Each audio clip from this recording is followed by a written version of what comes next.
নির্বাচন কমিশন সুষ্ঠু ও গ্রহণযোগ্য নির্বাচন করতে প্রতিশ্রুতিবদ্ধ বলে মন্তব্য করেন প্রধান নির্বাচন কমিশনার এএম নাসির উদ্দিন। তিনি জানান, বর্তমানে দেশে 12,37,3274 জন ভোটার রয়েছে। পুরুষ ভোটার 6,33,61,615 আর নারী ভোটার 6,03,79,663 জন। হিজড়া ভোটার রয়েছে 994 জন।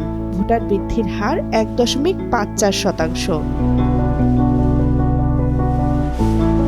সপ্তম জাতীয় ভোটার দিবসের উদ্বোধনী অনুষ্ঠানে 2024 সালের চূড়ান্ত ভোটার তালিকা প্রকাশ করেন সিইসি।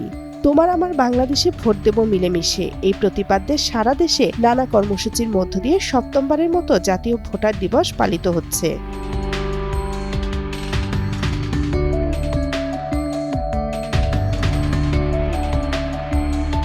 এর আগে 2 জানুয়ারি 2024 সালে হালনাগাদকৃত খসড়া ভোটার তালিকা প্রকাশ করে নির্বাচন কমিশন। এতে নতুন করে যুক্ত হয় আরও 18,33,000 ভোটার। 20 জানুয়ারি থেকে বাড়ি বাড়ি গিয়ে ভোটার হালনাগাদের কাজ শুরু করে সাংবিধানিক এই প্রতিষ্ঠানটি। মৃত ভোটার কর্তনের পাশাপাশি বাদ পড়া এবং 2026 সালের 1 জানুয়ারি যাদের বয়স 18 হবে তাদেরকে অন্তর্ভুক্ত করা হচ্ছে এবারের তালিকায়। তামান্না তাহসিন খান, কালের কণ্ঠ।